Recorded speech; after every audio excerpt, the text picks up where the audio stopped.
ito na. Wait lang, huwag ka muna magsalita. Ito na si Senator Bato. Panoorin naman natin yung kanyang yung kanyang statement tungkol sa war on drugs. The Filipino people must realize the truth. At kung ano ang naidulot ng kampanya laban sa illegal na droga at kung nakinabang ba ang mga Pilipino. Mr. Chair, bago mahalal si dating Pangulong Duterte, talamak talaga ang illegal na droga noon. Napasukan ito ng sindikato at karamihan dyan armado. Kahit ang hanay ng pulisya na infiltrate, systematic talaga ang problema. Kaya naman kinailangan po ng kamay na bakal para solusyonan ito. Kaya nga nanalo si dating Pangulong Duterte dahil sa kanyang campaign promise to get rid of illegal drugs. Alam mo yan din yung maganda dito kanila Senator Bato tsaka kay Senator Bongo. Sabi ni Bato kay Joel Jokno, kasi noong palang eleksyon nung nakaraan, yung salitang neutralize, ginagamit na pala ni Jokno yan sa mga debate nila noong 2019. Ginamit na pala ni Jokno yan kay Bato de la Rosa. Pinaliwanag na ni Bato de la Rosa yung ibig sabihin ng neutralize na yan. Hanggang kanina, neutralize pa din. Hindi pa rin niya napatunayan. Ang hina mo naman, Chel Jokno. Kawawa yung mga kawawa yung mga kliyente mo. Tayo na si Senator Bato de la Rosa, hindi ka manalo-nalo. So sinasabi niya, kay Senator Bato de la Rosa, yung salitang neutralize is, ang ibig sabihin is killing or kill. Neutralize the suspect. Ibig sabihin para sa kanya nun, patayin yung suspect. At ang dami-dami niyang mga kung ano-anong cheche-bureche dahil lang dun sa salitang neutralize. Ang ganda nung sagot ni Bato de la Rosa dun eh. Sabi ni Bato, alam mo, Chel Jokno, pinag-usapan na natin yan ng debate. Pinagdebatihan na natin yan. Yung neutralize na yan. Sinagot na kita nun. Nanalo na nga ako senador, ikaw hindi eh. Ibig sabihin, mas naniniwala yung tao sa akin kesa sa'yo.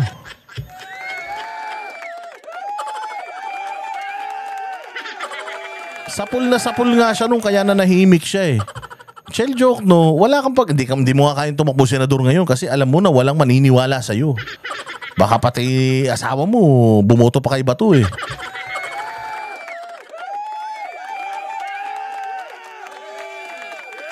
So, eto din si Senator Bongo, inililink nila sa EJK. Ano ba trabaho ni Senator Bongo noon? Special Assistant to the President. Ang lahat ng mga schedules ng presidente, errands ng presidente, mga dapat pirmahan ng presidente, si Bongo yung nag-a-assist sa kanya. Pag kailangan ni PRD ng sexy, ay hindi pala. Pag kailangan ni PRD ng gamot, kape, ganyan, or i-organize mo yung lakad niya sa ganito, sa ganyan, sa ibang bansa, si Senator Bongo yung gumagawa nun para sa kanya. Lahat ng errand boy siya ni PRD. Bakit siya idadamay sa extrajudicial killing? Eh wala namang power bagamat siya ang little president because he knows everything, schedules and all, appointments, commitments, lahat alam niya. Pag nag-uusap yung presidente, kapag medyo confidential, alam din niya dahil nandoon siya. Aside from that, wala siyang kapangyarihan para utusan ng pulis, utusan ng sundalo. Wala yun sa sa trabaho niya. Gramelana, thank you very much sa Canada. Mabuhay ka. So, yun ang ibig kong sabihin na ito si Senator Bongo, wala talaga siyang ibang ginawa kundi magserbisyo una kay PRD at nung senador na siya, magserbisyo na sa Pilipino. Ang daming malasakit center pinagawa nito. Ang daming mga proyekto nito na halos dinidefund na ng gobyerno para lang hindi siya mag-succeed. Kasi threat din ito si Senator Bongo eh. Kaya ako, ang boto ko, number 1, Pastor Apollo Kibuloy, number 2, Bongo. Tapos, sabihin ko sa inyo iba, diretso. Criminality and corruption na mga salot po ng lipunan. Noong panahon ng panunungkulan ni dating Pangulong Rodrigo Duterte, 55% o halos 6 sa bawat 10 barangay sa buong bansa ang naging drug-free. Resulta po ito ng pagkumpiska sa lampas 76 billion na halaga ng droga na pakalat-kalat noon sa ating mga lansangan.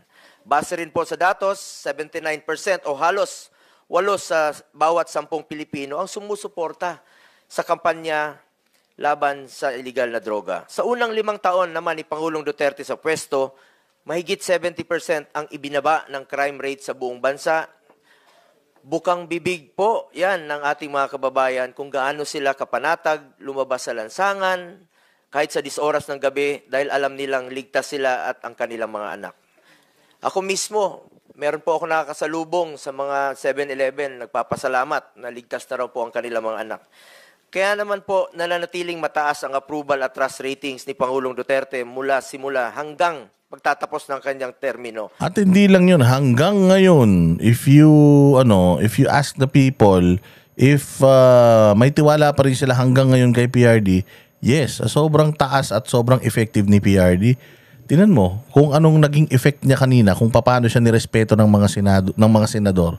Kita mo, bukod tangi siya na pinapalakpakan ng mga tao. Mantakin mo, nandiyan na sa Senado yan. Supposedly, bahay na ni Risa yan. Baluarte na ni Risa, si Duterte pa rin yung pinapalakpakan. Saan ka naman makakita ng ganyan? O hindi ba? O kaya dito lang yan kay PRD. Sa lahat ng presidente ng Pilipinas, si PRRD lang yung nag-iyakan yung mga tao na paalis na. Paalis na siya, nag-iyakan ng mga tao. At ang ginawa pa nga ng mga Pilipino, dahil putangin na, umalis na lang si Duterte, hindi man yumaman. Umalis na lang si Duterte sa gobyerno, hindi yumaman. Anong ginawa ng mga nila Crisetio? Nag-ambag-ambag sila para Kami pala, dahil nag-ambag ako dun eh. Nag-ambag-ambag kami para makabili mabilan si PRD ng parting gift. Alam niyo kung ano yung relos. Kasi si PRD, pumupunta siya lagi sa mga tindahan ng relos, Rolex. Pero lumalabas siya, ang suot niya G-Shock. Tinanong siya, bakit lagi kang namamasyal sa bilihan na relos? Hindi, wala lang. Tinitingnan ko lang. Lagi niyang tinitingnan lang yung mga relos. Pag pupunta yan dyan sa Glorieta, pupunta yan sa tindahan ng Rolex, tapos lalabas. So, kaya niregaluhan din siya ng mahal na relos. I think the watch cost around mga 2 million. And pucha, kahit isang beses di mo nakitang sinuot niya. Sabi ko nga sa'yo, nagiinuman kami nila Banat Bay. Kasama namin yan si PRD nung nakaraan. Walang hiya. Oo, yung yung relos niya, sira pa eh. Alauna na madaling araw, 11:11 pa lang sa kanya. Sabi niya, nung oras na? Ay, advance yung relos ko. Advance daw yung relo niya.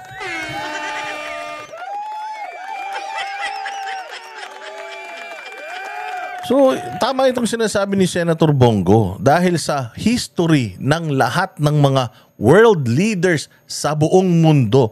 Take note ha, sa buong mundo, ganito man tayo kaliit, ganito man kalaki yung buong mundo, sa buong mundo, number 1 ang trust rating ng presidente natin. Mantakin mo at 85%. At 85% ang masaya kay PRD, approval and trust rating. Ganun kataas. Walang hari sa Europe, walang presidente sa Amerika at presidente sa buong mundo, prime minister or hari or mga ano ba tawag pa sa ibang bansa kung yung mga leader nila. So walang mga leader sa buong mundo na nagkaroon ng ganyang kataas na trust rating. Si PRRD lang.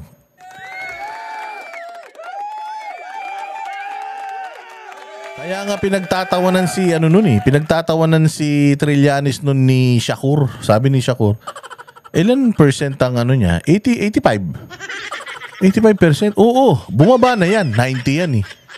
90% siya, bumaba na. 85% na lang talaga. Oo, pababa na yan. Malalaos na yan. Sabi nung reporter, alam mo ba na ang mga leaders sa ibang bansa, kapag nakakuha ng 50%, putang ina, hindi na sila matatalo buong buhay nila.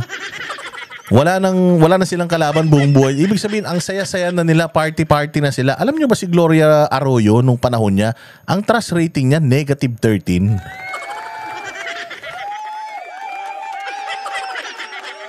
-13 si Gloria. Sa Amerika daw, 50% lang ang rating. Oo.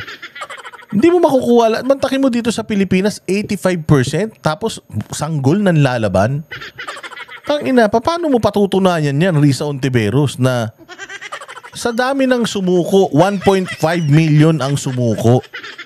sa unang taon ng war on drugs. Unang taon ba? Unang buwan. Tapos, bukod dun sa nag-surrender, putya yan, ang nahuhuli nila na mga drug pusher noon by the thousands. Kaya nga putya, napuno yung mga kulungan natin. Natatandaan ninyo, napuno yung kulungan natin. May dinadalaw ako sa nakaibigan ko dyan sa Quezon City Jail. Putya, natutulog sila sa hagdan. Ganun karami noon. Kasi nga, putya, hindi, kasi kung lahat ng nahuli noon, pinatay ni Duterte, katulad ng sinasabi ni Ontiveros, puta, ang mapupuno sa atin, sementeryo. Pero napuno sa atin yung kulungan eh. So, ibig sabihin, maraming mga buhay na ikinulong dahil sa gera laban sa droga. So, kung may namatay, yan yung sinasabi ni Bato na shit happens. Hindi natin may iwasan. Oo, yan yung mga talagang collateral damage, ika nga. Kasi nanlaban eh. Ilan ba yung namatay? Ilan yung sumuko? Ilan yung nakulong? Ilan yung buhay? Dapat dun natin kinukumpara, hindi yung puro kayo patay, patay, patay lang. Ito ang patunay na kinikilala ng sambayanan ang mga positibong pagbabagong dala ng kanyang pamamalakad. The war on drugs of the previous administration, lest we forget, enjoyed widespread public support across all sectors. Mr. Chair, hindi po natin maikakaila, people are now seeing the difference on how once upon a time they felt safe in the streets and their communities.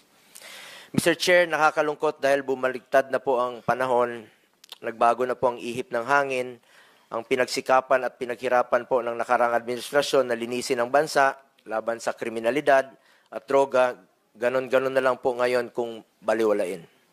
Mr. Chair, ganon ba natin itrato ang sakripisyo ng mga alagad ng batas noon? Imbis na pasalamat tayo sa kanila, at sila po'y naging bayani noon, sila po ngayon ay tila binabasura. Nung panahon ng war on drugs, panay puri ang naririnig natin, napakaganda po ang ginawa ni PRRD. Bakit makalipas po ng 3 taon, puro paninira at paninisi na? Diba? Oh, palakpakan. Totoo yan, yung sinasabi ni PRD. Di ba nga, sa isang meeting namin, sinabi niya na it's sad that when we are going to Malacanang, ang dami-dami namin. O, ang dami namin. As in, hindi kami halos magkasya sa Malacanang. Sobrang dami namin nung kami ay papasok ng Malacanang, papunta sa Power. Pero nung palabas na kami, nung pauwi na kami ng Davao, iilan na lang kami. Kasi yung iba, bumaliktad na. Yung iba, ewan ko, putang ina niyan. Mga manggagamit lang kasi talaga. So, kung gaano daw sila kadami nung papasok sila, siya naman daw konti nila nung palabas na sila. Kaya nga sabi niya alam ko na yung mga kasama ko lumabas, sila yung mga totoong nagmamahal sa bayan at totoong nagmamahal sa mga Duterte.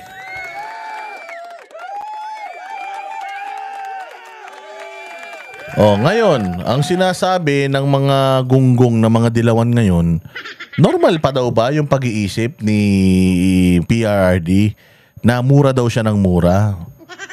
So, masama magmura? Masama magmura. Oo, pero kung nagmumura ka because frustrated ka, hindi masama yun. Ang masama, yung katulad ni Risa na nagbabanal-banalan. Yung katulad nito ni Delima na nagbabanal-banalan, akala mo, hindi nanira ng pamilya. Pakinggan naman natin, yun nga, yung sinasabi nga nila na ito daw mga, si PRD daw, wala daw sa sariling pag-iisip or dapat daw magpatingin daw ng sa utak dahil daw mura ng mura. Walang problema yun. Basta ang importante, totoong tao. Kasi yung mga frustrated sa kasamaan sa Pilipunan, ano yan? Normal na tao yan. Ang hindi normal, yung mga kriminal, ipinagtatanggol. Yan ang hindi normal.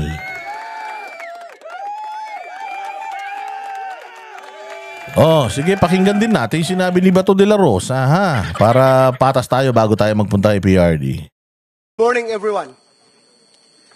Mr. Chair, truth-telling needs no dressing up for the occasion.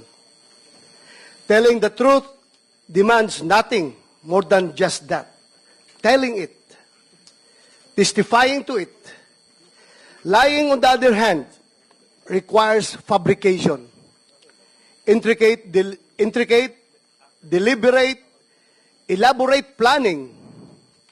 One lie is tied to a system, an entire web of other lies, in order for the story, the fabric, to hold together.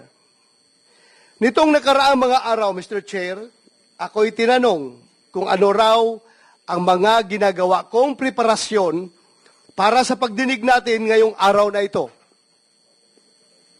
Ang sagot ko po ay wala. Sapagkat ang pagsasabi ng totoo ay hindi humihingi ng anumang espesyal na paghahanda. Ang katotohanan, bali-baligtarin man, simula sa dulo o sa gitna, ay masasabi ng malaya sa kalooban. Sasabihin naman ng iba, ganun naman pala, bakit hindi ka nalang umattend doon sa hearing ng House? My position on this too has remained the same. I do not wish to be the first to break our tradition of interparliamentary courtesy. If our counterparts in the lower house do not exercise interparliamentary courtesy, this humble representation does. But most importantly, I do not wish to be a guest of their gag show. Mr. President, kung ako ay makasarili lamang, kung ako ay swapang na tao, unang pagtawag pa lang nila, nandoon ako mag-attend to clear myself. But because I am a member of the Senate, I have to protect the tradition that is being observed by this institution. Kaya hintayin na lang nila, Mr. President, pag hindi na ako senador, I will be there every day. Kung gusto po nila, doon ako tumira sa kanila. Pero sa ngayon, ako senador pa, please naman, sana respetuhin nila yung ating interparliamentary courtesy. Ayaw kong magiging presidents, Mr. President. Pagdating ng araw, in the future, lahat ng mga senador na mabubwisit sa kakatawag sa kanilang pangalan kapag ang kanilang pangalan ay na-implicate sa investigation na ginagawa ng other house, ay punta na lang ng punta at wala nang magawa na legislation. Kaya po ako naririto ngayon, hindi lamang bilang isang vice chairperson ng committee ito, kundi bilang isang resource person. As a former PNP chief during the Duterte administration, I have been tagged multiple times as the face of the war on drugs. The same war on drugs openly supported by both the Senate and the House of Representatives, and of course, supported by our people. Perhaps I am one of the best persons to contribute to today's discussion. I am here, Mr. Chair, to tell the truth, and as I do so, witness the web of lies come undone, one thread at a time. Today, I say duty calls. My duty to the truth and nothing but the truth. So help me God. Daghang salamat, Mr. Chair. Yun. Yan si Bato. Dapat laging ganyan, Bato. Consistency is the key. O, kailangan consistent ka, ha? O, kasi Bato, sa totoo lang, medyo humihina-hina ka ng konti. Pero, wag kang mag-alala dahil napakaganda ng iyong mga paglaban ngayon. Sana lang, tuloy-tuloy mo yan. Idire-diretso mo lang yan. Idire-diretso mo lang yan. Sigurado ako na gaganda ang